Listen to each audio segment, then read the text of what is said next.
besok di hari kiamat tidak akan bergeser telapak kaki seorang hamba sebelum ia dimintakan tanggung jawab terlebih dahulu tentang 4 persoalan. Apa yang 4 itu? Pertama, an umrihi fima afnahu.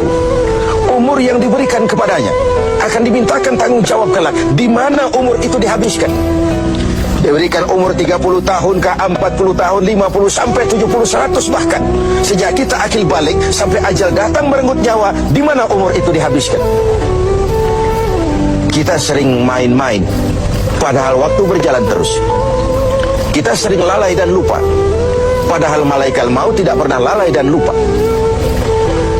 Seorang Nabi Yakub alaihissalam, seketika akan ajal, beliau menanyakan, kalau saya ajal kenapa tidak diberitahu lebih dahulu? Kata malaikat maut, sudah diberitahu. Loh, bagaimana caranya diberitahu? Perubahan yang terjadi pada fisik kita adalah pemberitahuan. Uban yang bertabur, mata yang mulai lamur, pendengaran yang mulai kabur, itu semua pemberitahuan agar kita mawas diri. Umur akan dimintakan pertanggungan jawab di mana umur itu dihabiskan. William Shakespeare memang pernah bilang, waktu hidup itu singkat. Tahu-tahu baru saja zuhur, tahu-tahu sudah asar, baru saja asar, tahu-tahu sudah maghrib. Yang kemarin anak-anak, tahu-tahu sudah punya anak, tahu-tahu dan tahu-tahu. The time of life is short, kata Shakespeare. Waktu hidup itu singkat betul. Namun waktu yang singkat akan terasa ada manfaatnya kalau kita bisa memanfaatkannya dengan yang sebaik-baiknya. Apalah umur panjang kalau cuma untuk menimbun dosa dan kesalahan. Lebih baik umur yang panjang tapi untuk mengkoleksi berbagai kebajikan. Inilah makna ucapan Nabi, khairukum man tala umruhu wa hasuna amaluh. Yang terbaik di antara kamu orang yang panjang umurnya dan banyak juga kebaikannya. Umur ini yang sering kita berleha-leha menghabiskannya untuk sesuatu yang tidak punya nilai, kelak akan dimintakan tanggung jawab di hadapan Allah Azza wa Jalla. Lalu yang kedua, wa an syababihi fima ablahu.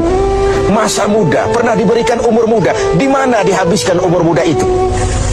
Hura-hura atau untuk sesuatu yang bermanfaat? Dahulu ada seorang selebritis lah kalau zaman kita sekarang, namanya Ibrahim bin Adham, namanya Malik bin Dinar. Namanya saja sudah Malik bin Dinar, Raja bin Uam. Hidupnya jet set. Satu malam dia mengadakan pesta di rumah mewahnya. Datang seorang pengemis, bertanya kepada penjaga pintu, siapa yang punya rumah ini? Bos saya. Iya, Malik bin Dinar. Oh, orang kaya? Orang kaya. Selebriti. Dia hamba apa orang merdeka? Dia orang merdeka. Kalau hamba bagaimana bisa pesta sehebat ini?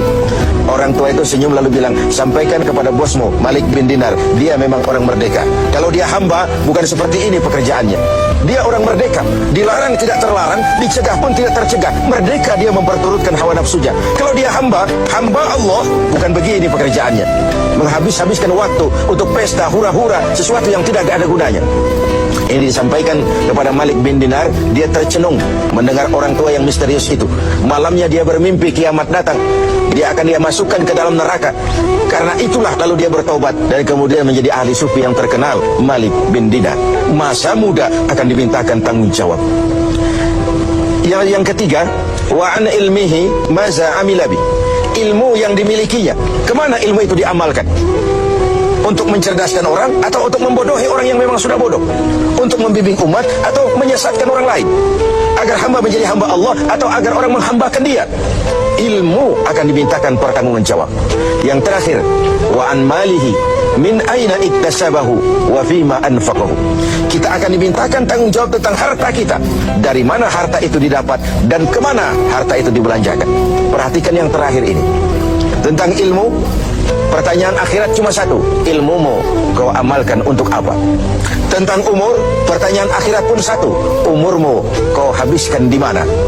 Tentang masa muda, pertanyaan akhirat juga satu, masa mudamu kau gunakan buat apa? Tapi khusus tentang harta, pengadilan akhirat bertanya dua, hartamu kau dapat dari mana dan kau belanjakan kemana? Dari mananya dan kemananya? Kadang didapat dari cara yang benar, tapi dibelanjakan untuk yang tidak benar. Atau bisa juga didapat dari cara yang tidak benar, dibelanjakan kepada jalan yang benar. Itu pun tidak mungkin kedua-duanya. Pemirsa TV7 yang berbahagia, mudah-mudahan kita tidak bernasib seperti orang tua pengusaha di awal pertemuan kita ini.